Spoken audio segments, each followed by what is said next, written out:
and even relative to other NBA players. That's like me calling JJ a great athlete.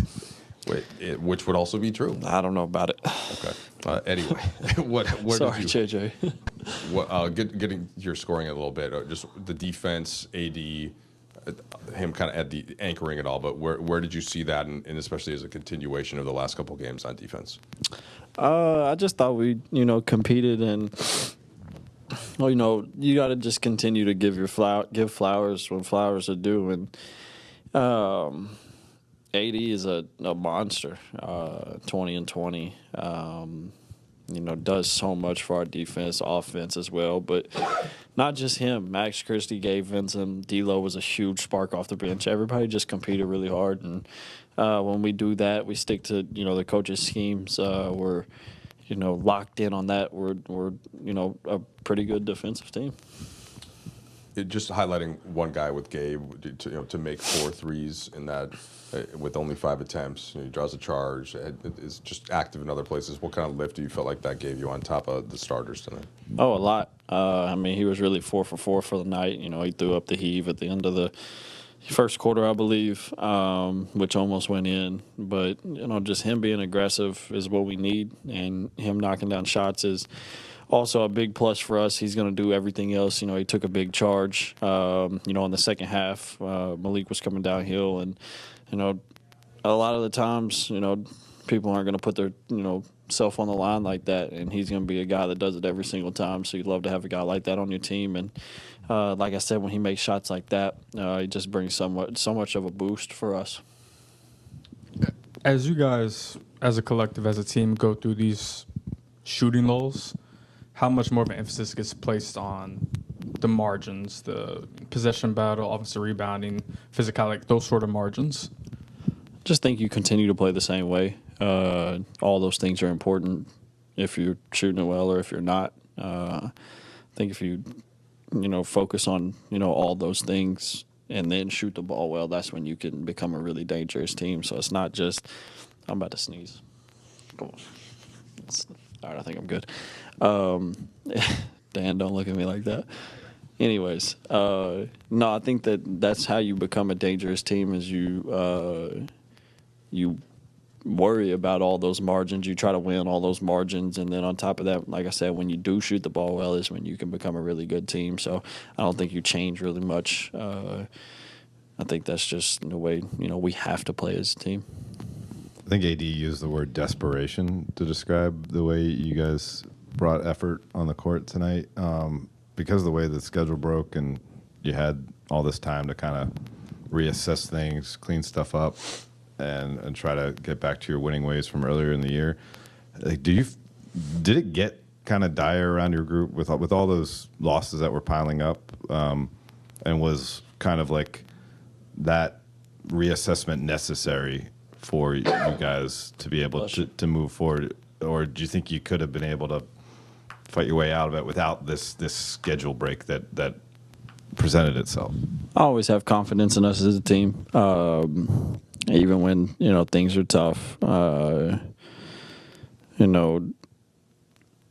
You continue to do and approach the game the right way, then I believe that things are going to start going better. I think there was a lot of games that we played well, didn't do some things good enough, and lost a couple of them. And then there was some games that we didn't have the energy, have the effort that we should have had. But I think for the most part, there was more games where we competed the right way and played the right way. We just didn't execute good enough to win those games. So once you figure that out and you keep turning the page and getting better every single day with practice time, and that's when you become really good. We didn't shoot the ball well tonight, but we did a lot of things really well. And like I said, when you do all those little things good and then you start shooting the ball well, that's when you become a very dangerous team.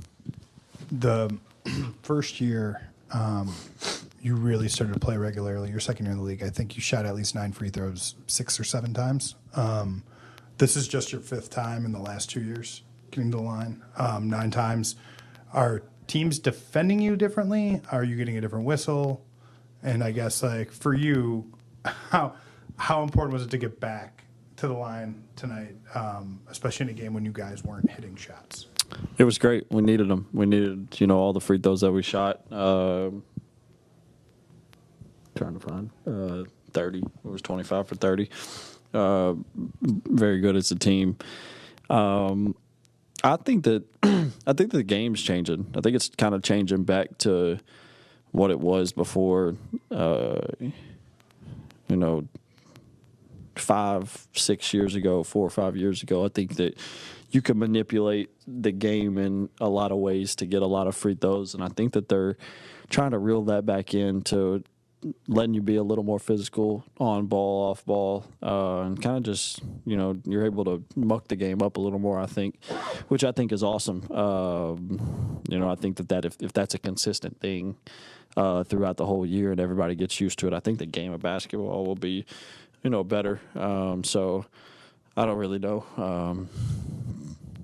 It was fun to shoot free throws, though. I was gonna say, is it just for you? Is it just being aggressive downhill more regularly? I mean, obviously the 3-point volume has gone up a ton these last 2 years. It's a big part of what you have to do, especially on a roster that doesn't shoot a lot of them. But for you personally, to get downhill, to get into the paint, does that improve kind of your feel and rhythm within a game? Yeah, for sure. I mean, my parents used to tell me, growing up, if you're struggling, making shots, get downhill, get to the free throw line, see a couple of easy ones go in, and that kind of opens everything up. And I felt like I kind of got to that point in the second half. I think I was 1 for my last 6 shots or something, and got a couple free throws.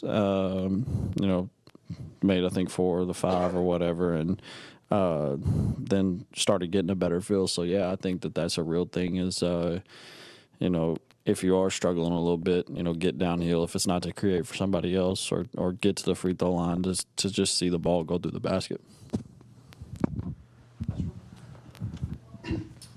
Austin, if my math is right, I think you played about 7,300 minutes now, regular season and playoffs. No. What? No, you're going to ask me something about LeBron. Well, just can you comprehend? It's 69,000 minutes. It seems crazy, right? I mean, I don't know. That's